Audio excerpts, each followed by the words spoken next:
میرے اور آپ کے نبی جناب محمد الرسول اللہ صلی اللہ علیہ وسلم نے فرمایا الا ادلکم علی ما یمحو اللہ بہ الخطایا، اے میرے صحابہ میں تمہیں کوئی ایسا عمل نہ بتا دوں، ایسا عمل کہ جس عمل کے کرنے سے یمحو اللہ بہ الخطایا، اللہ سبحانہ و تعالی اپنے بندے کے سارے صغیرہ گناہوں کو معاف فرما دے۔ اور صرف یہی نہیں، فرمایا وَيَرْفَعُ بِهِ الدَّرَجَاتِ، انسان کو درجات کے اندر، رفعتوں کے اندر بلندیاں عطا فرما دے، اجر و ثواب بڑھ جائے، بینک بیلنس اجر و ثواب کا بڑھ جائے۔ قالوا بھلا یا رسول اللہ، صحابہ نے سنا ایسا عمل کہ جس سے گناہ معاف ہو جائیں، ایسا عمل کہ جس سے اجر و ثواب بڑھ جائے، درجات بڑھ جائیں، رفعتیں اور بلندیاں مل جائیں۔ صحابہ نے کہا قالوا بھلا یا رسول اللہ کے رسول بتائیے جلدی سے۔ نبی علیہ الصلوۃ والسلام نے فرمایا، حدیث کے الفاظ اسباغ الوضوء علی المکارہ، تین جملے ہیں، صرف تین جملے، تین کام ایسے ہیں،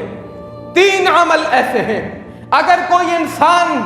ان کاموں کو اپنی زندگی کے اندر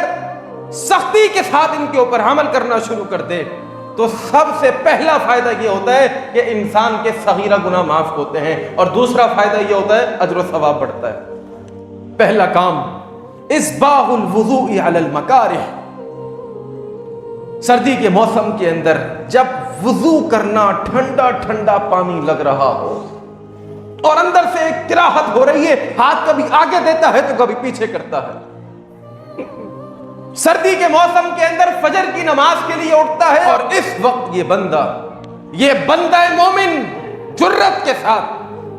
ایمان کی گرمی کے ساتھ یہ انسان وضو کرتا ہے۔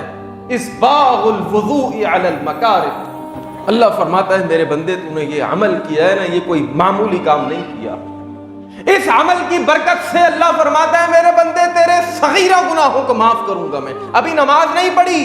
ابھی فاتحہ نہیں پڑھی، ابھی اپنی پیشانی کو سجدگاہ پر نہیں ٹکایا، ابھی ناک کو نہیں رگڑا،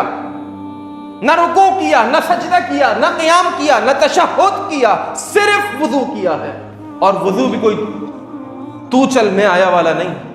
اس باغ مکمل وضو کرے، مکمل۔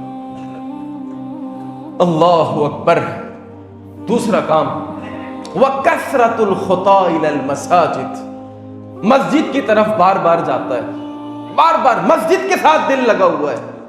اور تیسرا کام وَإِنْتِظَارُ الصَّلَاةِ بَعْدَ الصَّلَاةِ، ایک نماز ختم ہوئی، ظہر کی نماز پڑھنے کے بعد انتظار کرتا ہے عصر کی اذان کب ہوگی، عصر کی نماز پڑھنے کے بعد انتظار کرتا ہے کہ مغرب کی اذان کب ہوگی۔ میرے نبی نے فرمایا اگر کوئی انسان اپنی زندگی کے اندر ان تین کاموں کے اوپر سختی سے عمل کرے تو میرا رب اس کے صغیرہ گناہوں کو معاف کرتا ہے، اس کے اجر و ثواب کے اندر اضافہ فرماتا ہے۔